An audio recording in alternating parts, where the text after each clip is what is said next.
তোমাদের এই use to নিয়ে অনেক কনফিউশন থাকে। এই ইউজ টু কখন আমরা ব্যবহার করব? এই ইউজ টু মেনলি তিন জায়গায় ব্যবহার হতে পারে, তিন ভাবে এই ইউজ টু ব্যবহার আমরা করতে পারি। তো আজকে সেই ইউজ টু নিয়ে আলোচনা করব, কখন কিভাবে আমরা এই ইউজ টু ব্যবহার করব।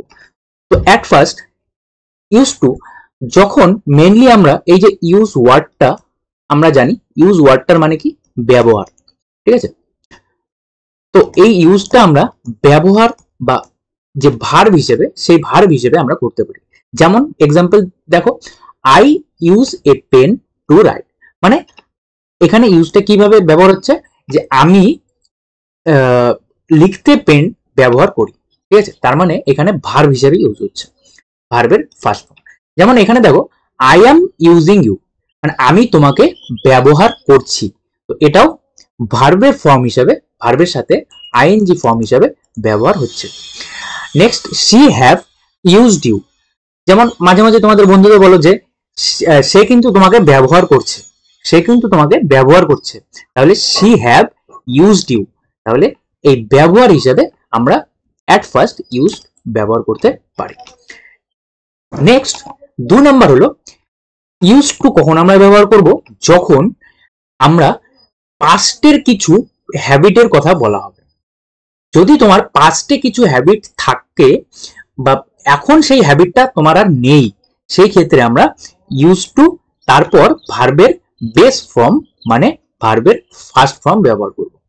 যেমন একটা এক্সাম্পল দেখি, I use to play cricket everyday, মানে এখানে বোঝাতে চাচ্ছে যে তুমি পাস্টে বা অতীতে তুমি ক্রিকেট, অতীতে তুমি প্রতিদিন ক্রিকেট খেলতে, ঠিক আছে? তার মানে এই যে use to, subject, use to, তারপর ভার্বের ফার্স্ট ফর্ম, ঠিক আছে? কিন্তু এখন কিন্তু আর খেলো না, মানে তোমার এটা পাস্টের habit. She use to live in Kolkata, দেখো সাবজেক্ট, ইউজ টু, তারপর ভার্বের ফার্স্ট ফর্ম, তাহলে she use to live in Kolkata, তার মানে সে অতীতে কলকাতায় থাকতো, ঠিক আছে? অতীতে কলকাতায় থাকতো, এটা অতীতের কথা বলা হয়েছে। We use to go the beach every summer, মানে আমরা অতীতে বা আগে বিচে যেতাম, ঠিক আছে? বিচে যেতাম প্রত্যেক সামারে, তার মানে এটা তোমার অতীতের একটা অভ্যাস বা হ্যাবিটের কথা বলা হচ্ছে। এটা 2 নাম্বার গেল, দুটা ইউজ আমরা দেখলাম। এখন 3 নাম্বার ইউজেস কি হবে? 3 নাম্বার ব্যবহারটা কি, যদি কোনো জিনিস তোমার একটা অভ্যাসের মধ্যে দাঁড়ায়, যদি কোনো জিনিসের সাথে তুমি সবসময় পরিচিত বা কমফোর্টেবল হয়ে যাও, যেমন কিছু কিছু জিনিস আছে যে তুমি করতে করতে বা সেটার সাথে থাকতে থাকতে অভ্যস্ত হয়ে গেছো বা কমফোর্টেবল হয়ে গেছো, সেই ক্ষেত্রে তুমি ইউজ টু ব্যবহার করবে। তার সাথে একটা বি ভার্বও কিন্তু থাকতে হবে। যেমন স্ট্রাকচারটা কিরকম হবে তখন, সাবজেক্ট, বি ভার্ব তোমরা জানো, am, is, are, was, were, এগুলো বি ভার্ব, তার সাথে ইউজ টু, প্লাস এখানে একটু এক্সেপশন আছে যে ইউজ টুর পরে কিন্তু তখন নাউন বা ভার্বের সাথে আইএনজি থাকবে। এই ভার্বের সাথে আইএনজি মানে হলো জিরান্ড হিসাবে ইউজ হবে, আর ভার্বের সাথে আইএনজি যখন জিরান্ড হিসাবে ইউজ হয় এটাকেও নাউনই বলে।